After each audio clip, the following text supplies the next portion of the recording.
यह कहानी सत्य घटना पर आधारित है। भूत प्रेत पुनर्जन्म आदि तकिया नुकुसी बातों में आज का विज्ञान वैज्ञानिक युग का युवा वर्ग स्वीकार नहीं करता है। आज के इसी परिवेश में यह सत्य घटना सोचने को विवश करती है कि यदि मृत्यु के उपरांत भूत प्रेत पुनर्जन्म आदि कपोल कल्पना है तो सत्य क्या है। सनातन धर्म मतावलंबियों का मत है कि प्राणी अपने एक शारीर को त्यागने के बाद अपने कर्म गति का प्रारब्ध भोगने कर्मानुसार दूसरा शारीर धारण करता है, तो इस्लाम में कयामत में खुदा रूहों को उनकी नेकी वधी के अनुसार नया जिस्म तकसीम करेगा की मान्यता है।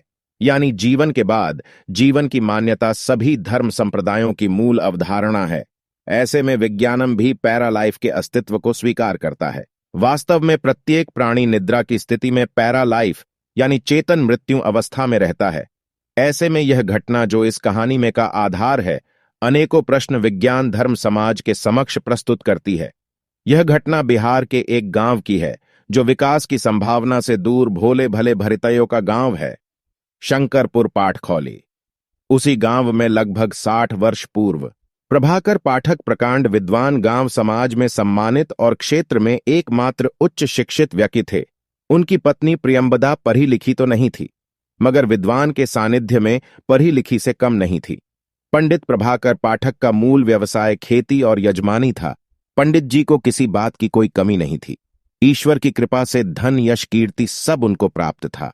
प्रभाकर पाठक और प्रियंबदा का लाडला आंख का तारा दुलारा एकमात्र संतान था प्रखर पंडित प्रभाकर पाठक प्रत्येक मां बाप की तरह अपने बेटे प्रखर को भी प्रतापी और पराक्रमी पुत्र बनाना चाहते थे। हर समय बेटे को धर्म शास्त्र अनुशासन नियम साहस पुरुषार्थ का नियमित पाठ पढ़ाते। बेटा प्रभाकर अपने पिता की हर सिख को अपना जीवन मूल्य मानकर स्वीकार कर आत्म साथ करता पूरा परिवार एक आदर्श परिवार की तरह पूरे गांव में प्रेरक अनुकरणीय था। गांव के हर घर में पंडित प्रभाकर पाठक के आदर्श परिवार का जिक्र होता। पंडित प्रभाकर पाठक प्रतिदिन शाम को लालटेन जलाते और प्रखर को साथ पढ़ने हेतु साथ बैठाते। विद्यालय में जो पढ़ाया जाता उसे पूछते और जो भी प्रखर की समझ नहीं आता वो समझाते। पिता पुत्र में तमाम प्रश्न उत्तर का सिलसिला चलता और भोजन के उपरांत दोनों सोने चले जाते।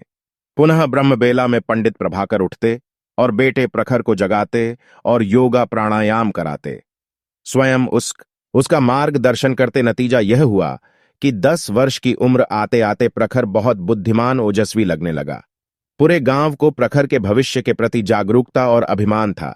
सभी की यही मंशा थी कि प्रखर उनके गांव का नाम रोशन करे और विश्वास भी था कि प्रखर अवश्य उनके गांव का नाम रोशन करेगा। धीरे धीरे प्रखर 10वीं कक्षा में पहुंच गया, जिसे आम भाषा में मैट्रिक कहते हैं। प्रखर मेहनती लगनशील तो था ही, उनसे अधिक एकाग्रता के साथ अध्ययन पर ध्यान के साथ जुट गया। उसकी मेहनत रंग लाई और उसने मैट्रिक की परीक्षा पूरे जनपद गोपाल गंज में अव्वल स्थान प्राप्त किया। पंडित प्रभाकर की खुशियों का ठिकाना न रहा। उनकी बाँछें खिल गई। उनको अपने बेटे पर गर्व था। बार बार ईश्वर का आभार व्यक्त करते। एकाएक एक दिन पंडित प्रभाकर से प्रखर के शिक्षक सूर्य प्रकाश मिश्र से मुलाकात हो गई।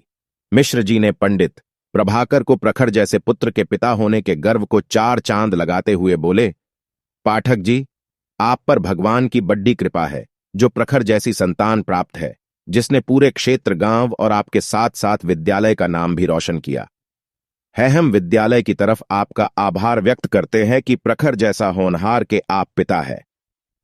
सूर्य प्रकाश मिश्र की बात सुनकर पंडित प्रभाकर पाठक ने बड़ी ढी विनम्रता से कहा, प्रखर की सफलता में मेरा योगदान कुछ भी नहीं। असल में आप जैसे शिक्षक और विद्यालय का अनुशासन से ही प्रखर जैसे औलाद के हम अभिमानित आह्लादित पिता है। आप सभी आदरणीय शिक्षकों एवं विद्यालय के प्रति मैं कृतज्ञता और आभार व्यक्त करता हूं। फिर पंडित प्रभाकर पाठक ने सूर्य प्रकाश मिश्र से पूछा, मैट्रिक स्तर पर कोई ऐसी प्रतिस्पर्धा है जिसमें प्रखर को सहभागी बनाकर यह परखा जा सके कि अखिल भारतीय स्तर पर प्रखर किस प्रकार अपने को प्रमाणित करता है? सूर्य प्रकाश मिश्र ने तुरंत कहा, पाठक जी, मैट्रिक स्तर पर राष्ट्रीय रक्षा अकादमी की परीक्षा अखिल भारतीय स्तर पर आयोजित की जाती है, जिसके माध्यम से देश सेवा के लिए सेना के अधिकारी तैयार किए जाते हैं।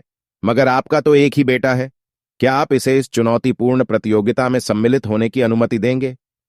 पंडित प्रभाकर पाठ ने कहा, यह तो बड़ेड़े गौरव की बात है। भगवान श्री कृष्ण ने गीता में कहा है कि धर्म युद्ध में लदे डे आता हुआ कोई भी विजयी होता है तो भौतिक सुखों को भोगता है, और यदि वीर गति को प्राप्त होता है तो सीधे स्वर्ग की प्राप्ति होती है।